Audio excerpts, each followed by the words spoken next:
गोविंद राधे। कौन से 4 प्रकार के भोजन है जो हमें करना नहीं चाहिए, जो हमें खाना नहीं चाहिए? ये 4 प्रकार के भोजन बेकार होता है। आपके सामने थाली परोस करके आया, परोसा हुआ थाली आपके सामने आया, तो अगर उस थाली को कोई लांग करके चला जाए तो भोजन कभी नहीं करना चाहिए। क्यों? अगर कोई व्यक्ति आपके थाली को लांग करके चला जाता है तो वो भोजन नाली का कीचड़ समान हो जाता है, इसलिए वो भोजन कभी करनी नहीं चाहिए। उस भोजन को आप त्याग दीजिए, उस भोजन को नहीं खाना। और दूसरे नंबर में है, परोसा गया थाली में अगर कोई ठोकर लगा करके चला जाए, ठोकर लग गया, पैरों से लग गया, तो भोजन को ग्रहण नहीं करना चाहिए। कभी भी ऐसा आप मत करिएगा, भूल से भी मत करना। क्यों नहीं करना चाहिए? ठोकर लग गया थाली में तो वो कीचड़ बराबर हो जाता है, इसलिए कभी भी ठोकर लगा हुआ थाली से उठा करके भोजन मत करिएगा, क्योंकि हम कीचड़ तो खाते नहीं हैं, इसलिए वो थाली को भी आप छोड़ दीजिए। तीसरे नंबर में, कई बार ऐसा होता है हम भोजन कर रहे होते हैं और बीच में बाल आ जाता है, बाल आता है तो हम वो भोजन को नहीं कर सकते। अगर खाते खाते भोजन में बाल आ जाए तो उस भोजन को कभी भी आप मत करिएगा, छोड़ दीजिएगा। क्यों?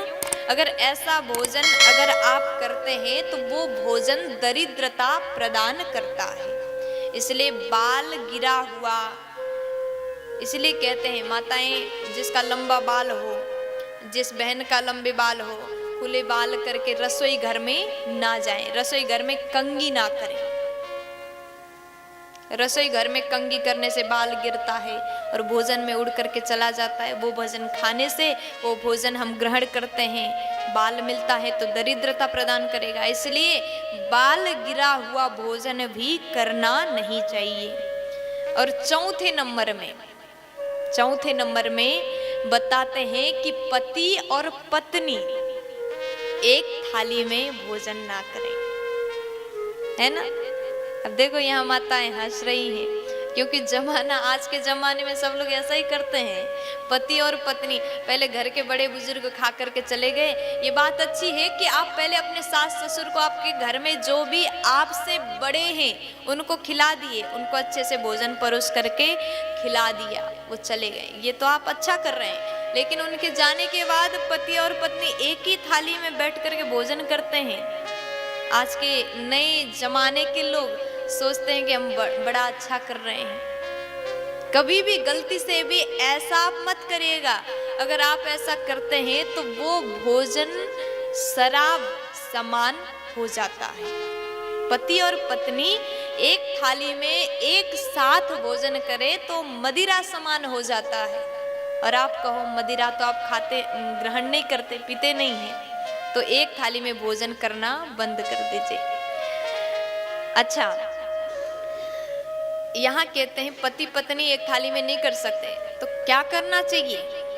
कुछ माताएं, ये ऐसा भी मैंने देखा है, पुराने माताएं, दादियां अपने पतिदेव के थाली में भोजन करते हैं। क्या ये गलत है? आपके मन में यही सवाल आ रहा होगा कि पतिदेव खाते हैं तो उसी थाली में हम खाते हैं, क्या ये भी गलत है? ये भी हमें छोड़ देना चाहिए? अगर आप ऐसा करते हैं तो आप कोई गलत नहीं कर रहे हैं। अगर आपके पति ने भोजन कर लिया, भोजन करके वो उठ करके चले गए और आप उसी थाली पर, उस थाली को धोए बिन, साफ किए बिन उसी थाली में भोजन करते हैं, तो आप ये कार्य आप कर सकते हैं। अगर आप ऐसा करते हैं तो तीर्थों के प्रसाद समान फल आपको मिलता है, इसलिए पति के थाली में पत्नी को खाना चाहिए। अब मैं ये नहीं कहूँगी आप खाओ ही, आप मैंने कह दिया तो आप उसी थाली में खाओ, ये ऐसा मैं नहीं कहूँगी। जो आपका मन करे, अगर आप करती हैं तो कर लो, आपका मन नहीं है तो आप दूसरे थाली में खा सकते हैं भोजन। लेकिन ये 4 प्रकार के भोजन कभी भी मत करिएगा। नमो भगवते